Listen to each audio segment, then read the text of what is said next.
Hey guys, welcome to day 15 of my 31 days of Fright. And we're halfway through my marathon. Crazy, it just seemed like I started this out yesterday.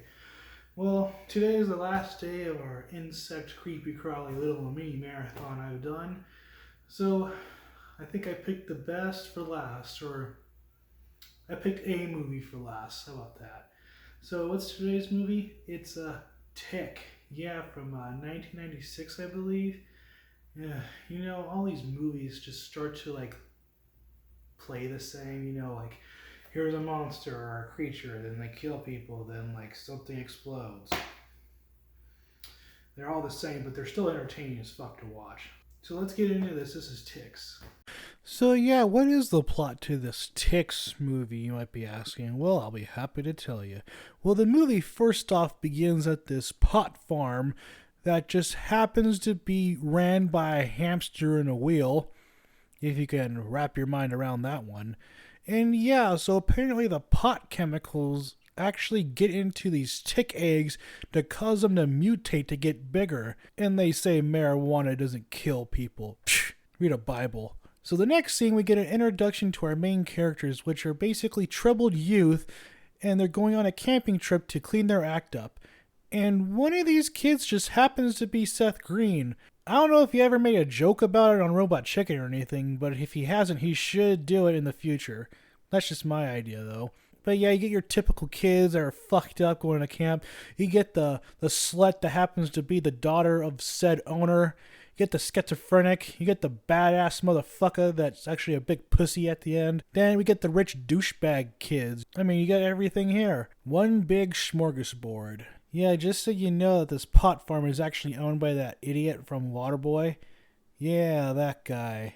Just so you know. I don't really know his name, but I'll just keep referring to him as the Waterboy guy. Oh, rats. So yeah, when these kids get to their cabin, they start to realize there's these giant eggs just hanging around the area. Like, where the hell did these come from? So this is when we get to our first victim of these ticks, a dog.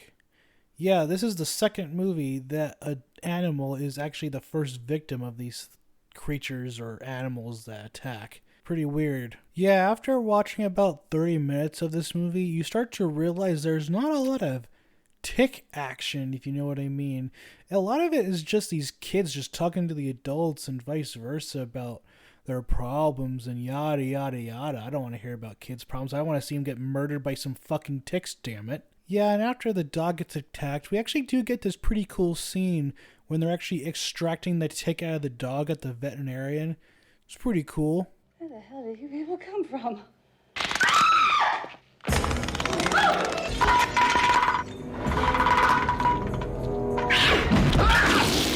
God, hang on.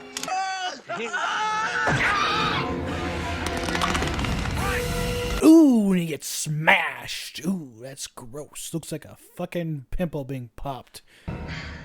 When in doubt, squish.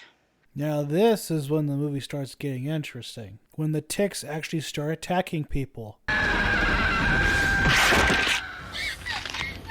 So yeah, I think I should mention this because it's somewhat part of the movie. That there's these two random guys that just been kind of like harassing the kids because they're pot dealers and they want to protect their crop and just, I'll just leave it to that.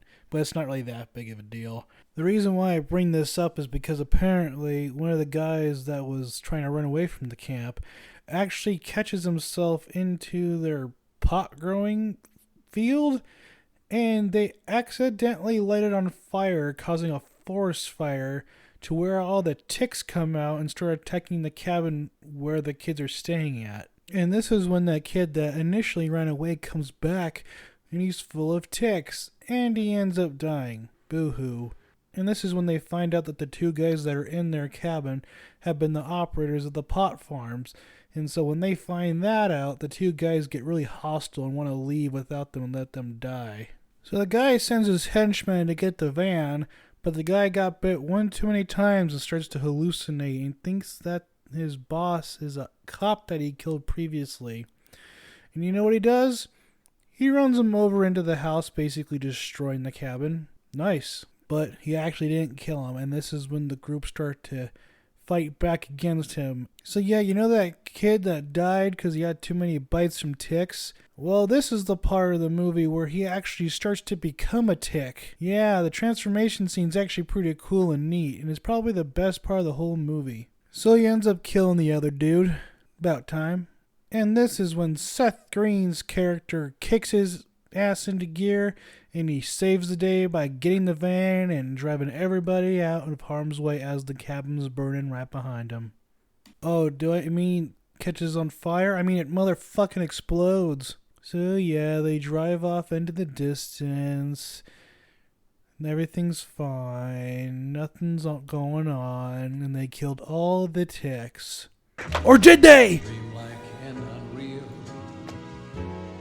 a far-fetched fairy tale, too unbelievable, too So what do I give Ticks? I give it 2.5 stars. Out of all the 4 movies, I'd probably recommend this one like the least, maybe, because not a lot of stuff really happens. Definitely Slugs and The Nest I would recommend the most out of all of them. But it's still not a bad movie. It's actually on Amazon Prime, but it's like the IMDb TV version, so there's commercials in it. If you're interested in these monsters, like these monsters or like animals attack things, go check it out. Just say you saw it. It's funny seeing Seth Green in it. Like actually, as like a young kid. I don't know. It's just I always find it hilarious seeing like well-known actors as their kid actors, right? I don't know. Well, that's day 15 of my 31 days of Fright.